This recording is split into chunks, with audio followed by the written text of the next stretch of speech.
जिनकी सुता सयानी मंदरावती ना।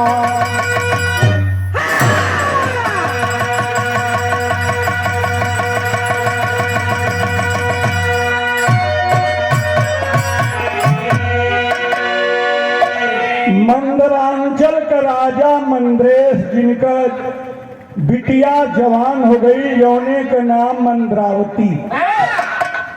एक दिन मंद्रावती जब सामने पड़ल, सोचला कि एकर बियाह अब करब हम। पुरोहित महाराज के बोलौलन। पुरोहित महाराज कहलन कि आप शादी करने का मन बना लिए तो लगन तो हल नहीं, एक ही लगनिए बा, और वो लगन बस 12-13 दिन बाद बा। नौकरी आगे को लगन बा न पीछे बा। कहला कि हम वही लगनिया पर अपनी बिटिया के शादी करब। तरज कौन बा मास्टर?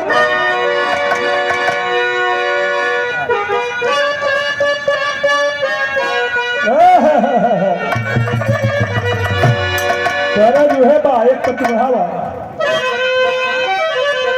कहा बितवलू ना, बुझ गए ना? अरे कहा बितवला ना रतिया, कहा बितवला ना।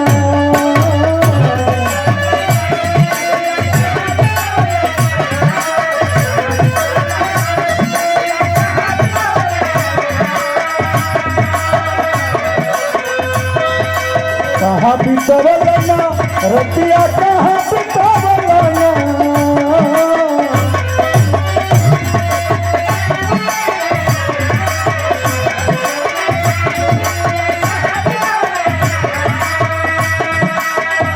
मतिया मरल कवन सवतिया रतिया, कहा बितवला।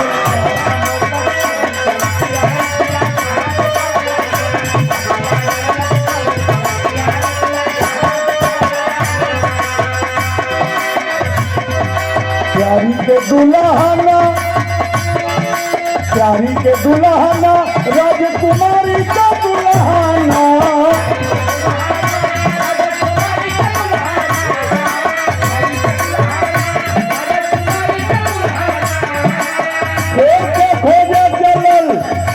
खोजे पंडित नाऊ बारी, राजकुमारी के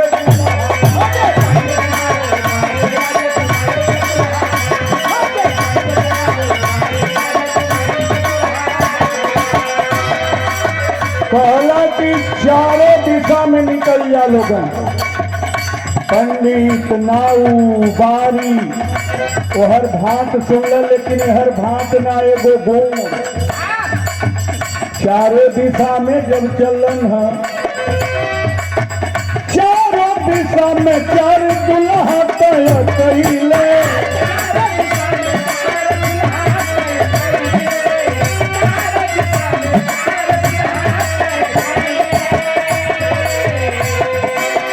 एक ही लगनिया रे पीठिया भइले।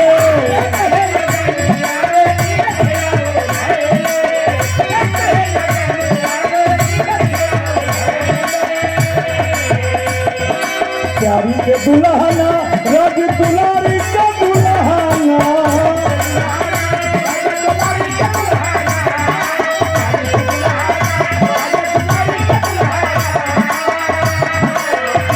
खोजे नाऊ, खोजे पंडित नाऊ बारी, राजकुमारी के दुल्हना।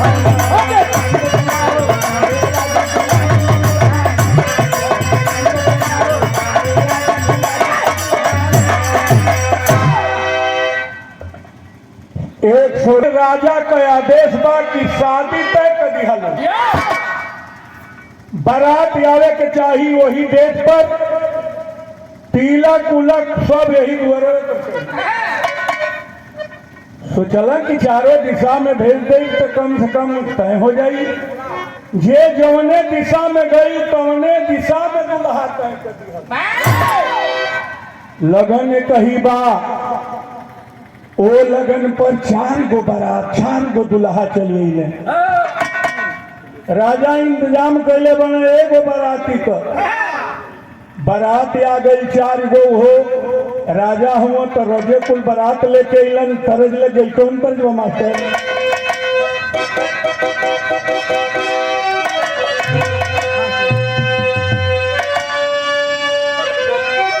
जो हम पहलवा बजोले रहा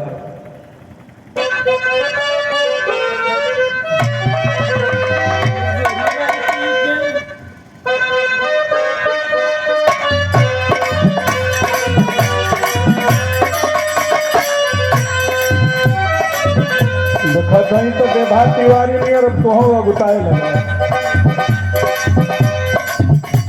गोरी राती को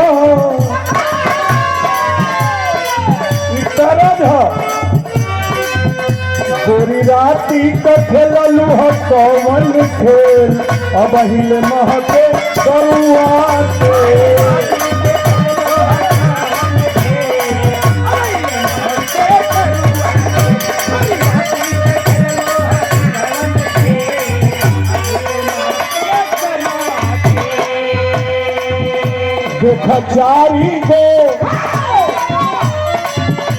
देखा 4 गो दुल्हन गई बारात जाई दुल्हिया के तरीका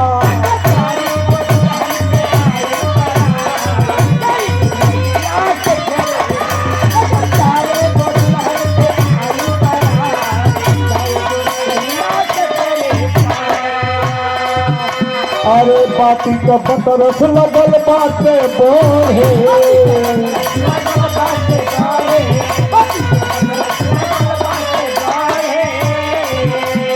आज दुल्हा बाराती सब आपस में लोए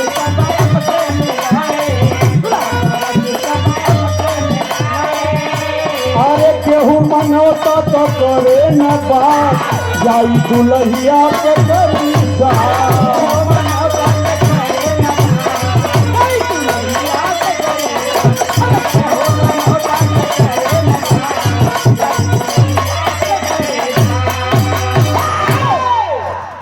तमुओ मुँह को लगले रहल तोले एगो बारात पहुंचल बाजा वाला अपन बाजा निकाल के भोई भाई शुरू कैलन से तोले दूसर को बारात आ गई लोही वो अपन बाजा ओजा बजावत हो तीसर को आ गई चौथ को आ गई आपस में कहला सके भैया 4 बरतिया यही जुबा तो हम लोगन के कहा जाए के बा कल भैया ये मंद्रेश राजा की लड़की का ये बारात आई बा दूसर का कहे कि यार वही लड़किया इहो बरतिया बा तीसर को यह बतिया कहे चौथ को यह बतिया अब 4 बाजा ओजा बजावत दुआरे पर गई तो ले कुछ आदमी जाके जलपान कैलन सगरी मिठाई उठाई खत्म केहू पावल केहू ना पावल लड़किया सोचलस की तनी हमहू अपनी सहेलिन की संगे जाके छते पर अपनी राजा के देख ली हो वाला दुल्हा के देख ली आज जब देखलस की 4 गो दुल्हा आ गई तो तेरी में लिखे के पड़ल कवि जी के कि गठबंधन ऊपर चला आवाज ढेर बा अरे गठबंधन कैसे जीवन में होई मोरे रामहरण की गठबंधन कैसे जीवन में होई मेहदी और महागठबंधन के चूड़ी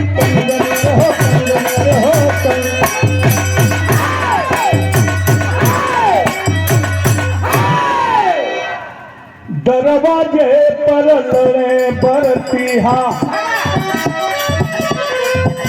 अब सभी घर तिहा हुए लाचार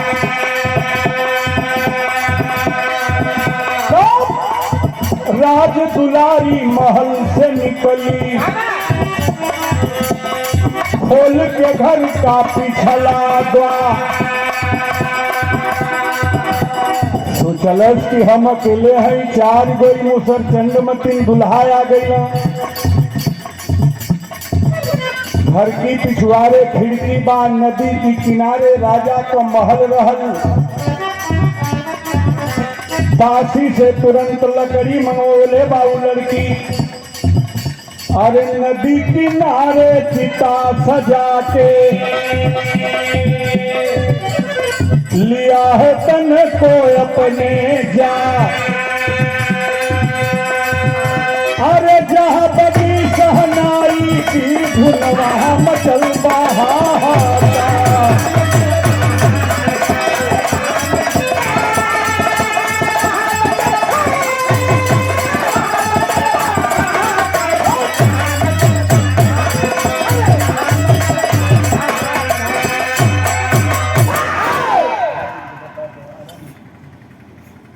ए भैया लड़किया जर के आपन जीवन लीला समाप्त कई हलस। एनी बाजा दुआरे पर बाजता। लोग कहाँ के रे भैया का बाजा वजा बजा होता रहा, खेला खत्म। कहे का बात है? कहे जौने लड़किया से शादी रहली है होखे वाली है, चारों जना बारात लेके आई हुए जाऊ लड़किया घरवा के पिछुअरवा जल गई।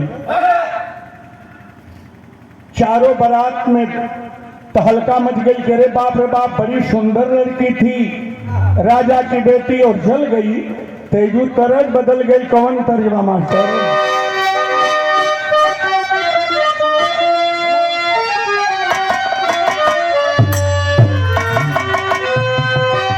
अरे यार में कोट गई जो तरज आराम में कोट गई जो। अरे बक्सर में लगल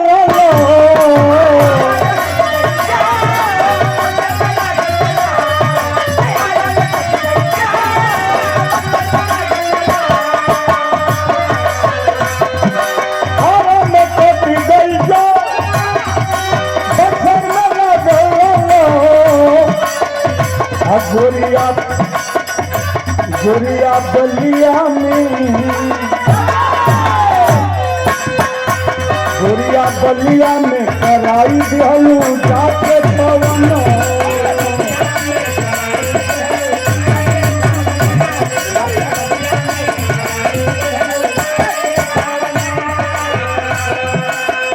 भागल भागल एगो दुल्हा गई। चलो सरे बाप रे बाप जल के मर गई। एगो रे गई बजो,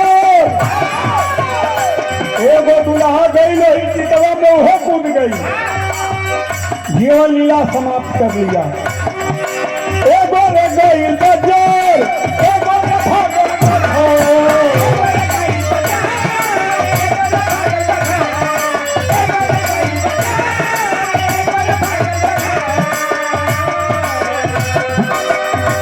बाकी एगो तो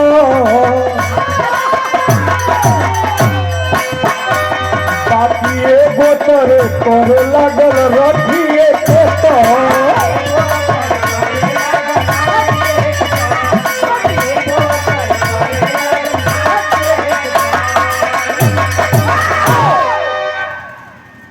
एगो जरी के मर गई, एगो कलर निकला।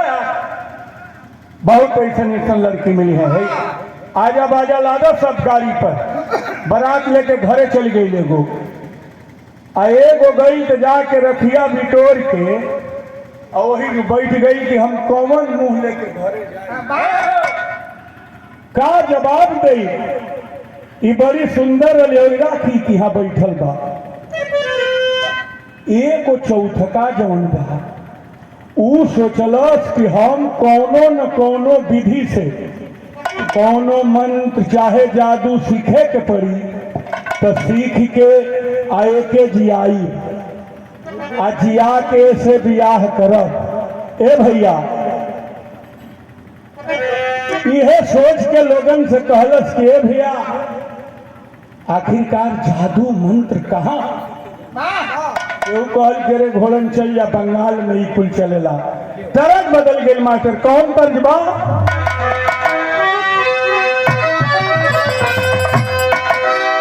एक माई बहनों गावत रहल है।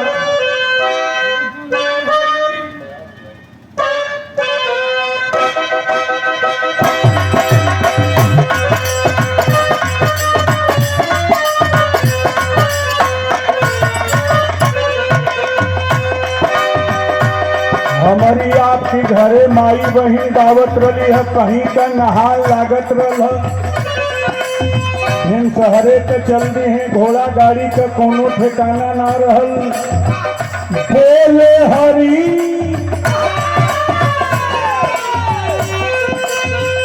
बोले हरी बसवरी में सुगना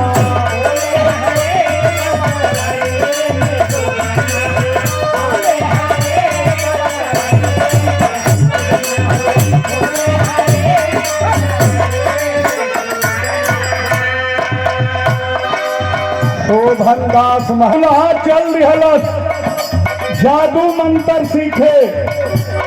अरे जादू का जाल वही बंगाल की नगरिया में।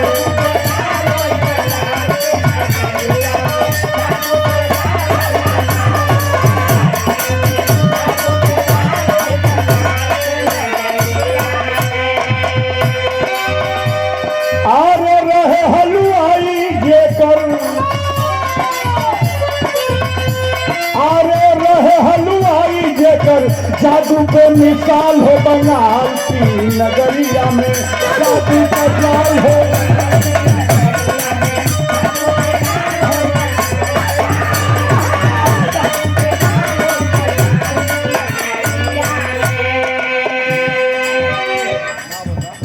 श्रीमान अमरजीत चौहान बिरहा के अच्छे कलाकार अपने शिष्य हैं, रमन गुरु घराने के कलाकार हैं। आप ही लोगों के इस धरती के रहने वाले हैं। बहुत बहुत धन्यवाद बा, आशीर्वाद बा अमरजीत चौहान जी के। अरे रहल हलवाई जेकर, रहल हलवाई जेकर जादू पे मिसाल हो बंगाल की नगरिया में।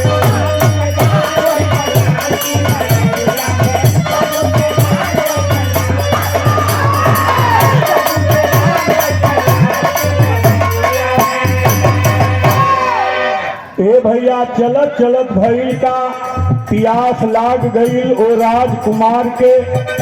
एगो दुकान बा हलवाई का, बैठ गईला वही जो एकरी के यहाँ से कुछ लकठा बतासा लड्डू फड्डू ले। ओ समय वो बनिया हलवाई जौन रहल लड्डू झारत रहल बड़का कराहा में। कई कुंटल का आदर बा कहीं देवे के रहे। एगो छोट लड़का रहे ओ सेठ का, ऊ लड़िकावा पिठिया पर चढ़ के कबो चिरुकिया होकर घींच दे, कबो कनवा काट दे। अरे बुनिया हो झारे बचवा करे मन मानी।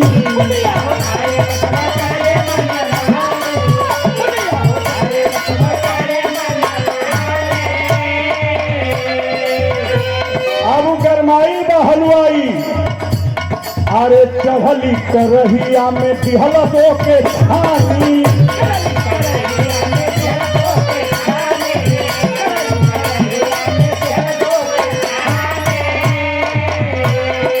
वो लड़का के वही कराही में गिरा के वहू के छान के निकाल के धर दिहल।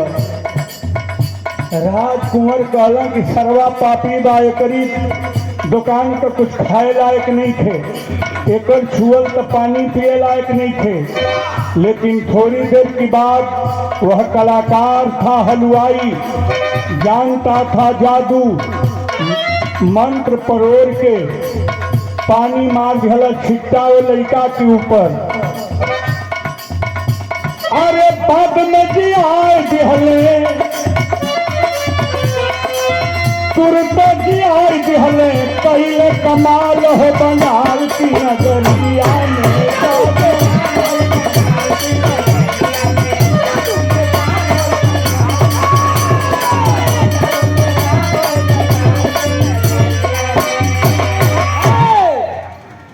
लड़कवा के हलवैया जिंदा कर दिहलस। राजकुमार सोचत हम रे वाकई में गुणी आदमी बा, जाके गोल लागत हूँ।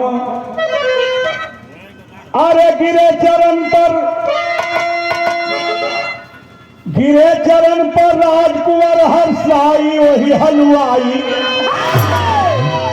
अरे गिरे चरण पे राजकुंवर हर्षाई वही हलवाई के कहे कि बना लो सेवक सदा करब सेवकाई वही हलवाई।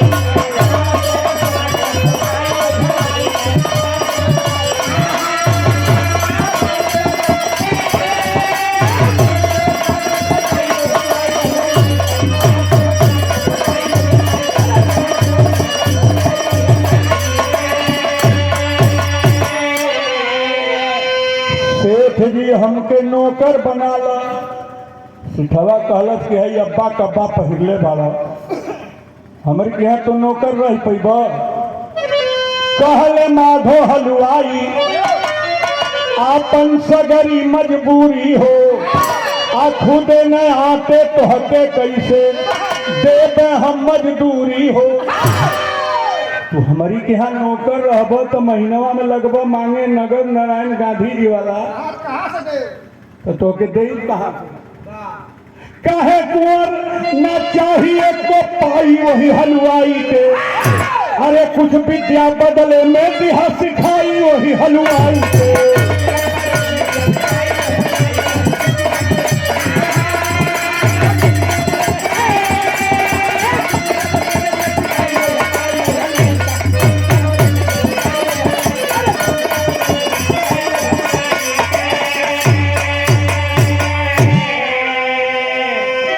हमके रुपया पैसा ना चाही जितना दिन कहब तोहार सेवा करब कराही माजब तोहारे तली के तली धोब। हमके उहे विद्या सिखा दे जौन विद्या तू जानत हो। लिखले हो कभी जी का लिखला मास्टर?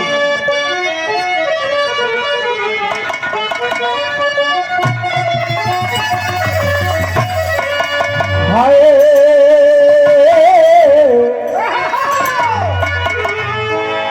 कि सेवा सद्भाव से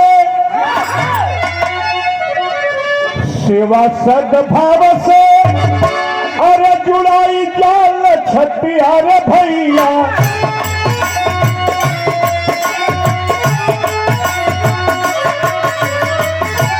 अपने सजाल कहिए मंजिल है बेटा।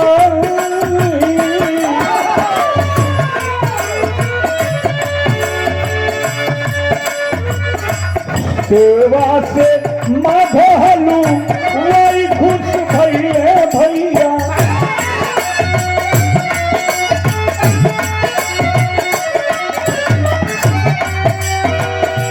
अनमोल विद्या सगरी दिहलऊ सिखाए।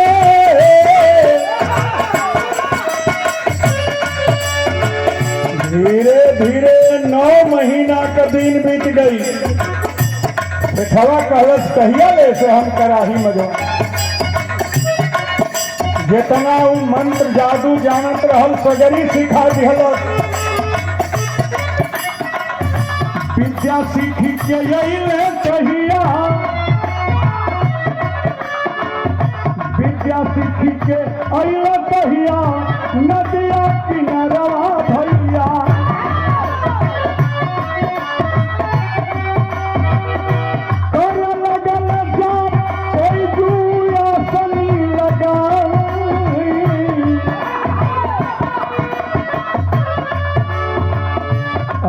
विद्या सीख के मंत्र सीख के देखला कि राजा की घर की पिछवाड़े जवन नदी बहतिया जहाँ वो मंदरावती जल के मरल रहल।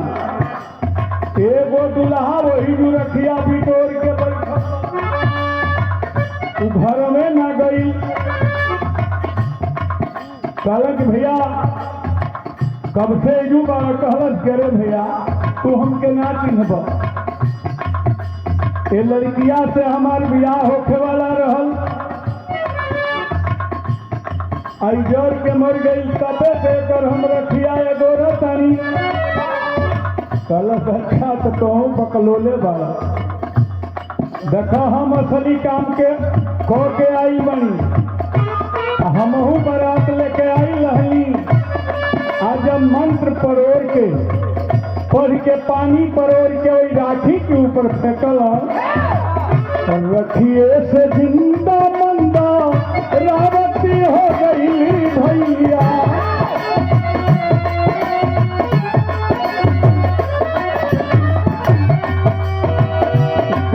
राजकुमार एगो नया तन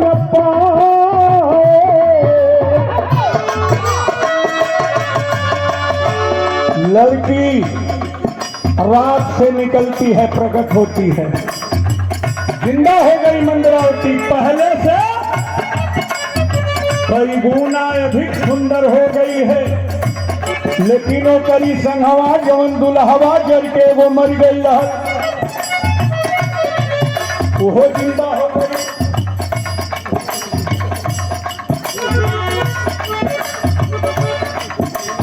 दुल्हन जिंदा भई देखो दुल्हा जिंदा हो गई। इतने में लेके बरतिया जवन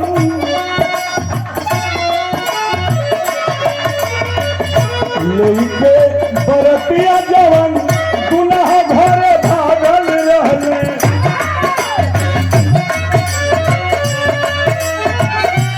कोई के खबरिया घोड़ा रास गए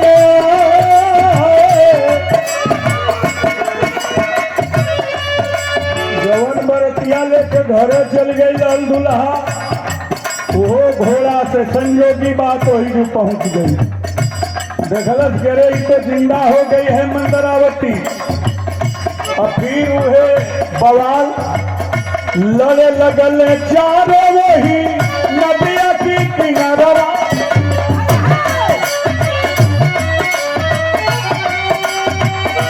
पतिया से बात कहना पतिया फरिया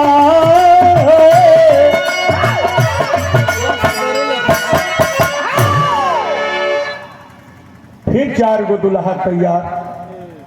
एगो जौन जर के मरल रहल हो तैयार, जौन रखिया गोरले रहल हो तैयार, जौन बरतिया लेके भागल रहल हो आ गई। आ जौन जादू मंत्र सीख के जियौलस हो तो बटलेगा। फिर 4 गो हो गई ना। लिखला कवि जी का लिखला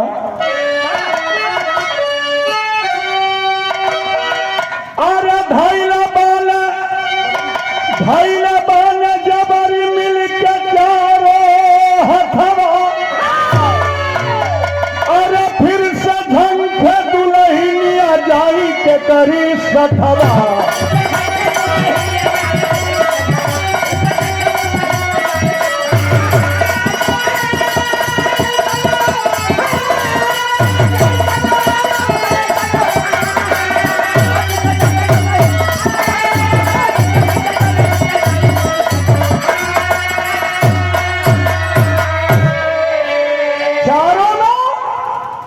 फैटी होत बा बजनी बजना होत बा। राजा के यहाँ खबर गई कि आप फरियाद है जाए आपकी बेटी रहे कारण की जब बेटी जर के मर गई तो हमसे अब कोई रिश्ता नहीं। उसका तो पुनर्जन्म हुआ है ना। ए भैया वही रहिया से गौतम बुद्ध गईले आई। महात्मा भगवान गौतम बुद्ध का काफिला जा रहा था। क्यों लड़ रहे हो आपस में? चारों बतौलों से कि सरकार लड़की ये कही बारात 4 गो आ गई। लड़की जर गई तो हयो संघवे जर गई ना। आई राखी अगोरले बना आई बरतिया लेके भाग गई। हम जौन बात जादू सीख के अली हैं 9 महीना के बाद एक जियौली हैं आपे फरियाद केकर होई दुल्हन। यही रहिया से गौतम बुद्ध गईले आई। कहे कि जे बाजी अवले वो अब बाप हो कहाई। कलंक जो जिंदा किया है मंत्र से वो तो पिता हो गया।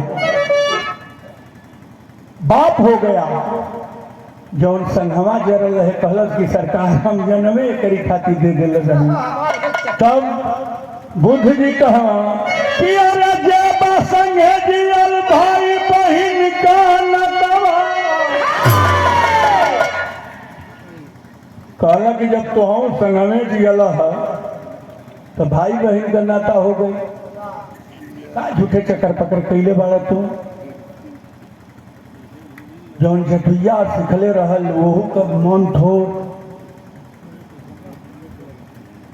आ जौन रखिया गोरले बा कहलस करे हम घाम बता जाड़ा बरसात सगरी ये जो रह के आई राखी के गोरले बनी ई रखिया ना रहल त का जियवले रहता। तब कहला कि सुना राखी जे अगोरल वो हो गई महतारी। 9 महीना मतारी अपनी गर्भ में अपनी बचवा के सेवेली ढोवेली आ तो 9 महीना राखी के सेवले तू तो मतारी हो गई। राखी जे गोरल वो हो गई महतारी। कहला से आखिरकार के कर दुल्हन हुई कहला बतावतनी भागल जे बारात लपटी पर अधिकारी।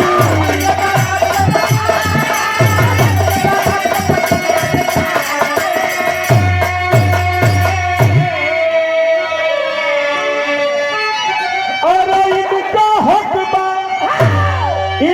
हक बा सनुरा से भरी है मथवा। अरे फिर से झंखे दुल्हनिया जाई के करी सथवा।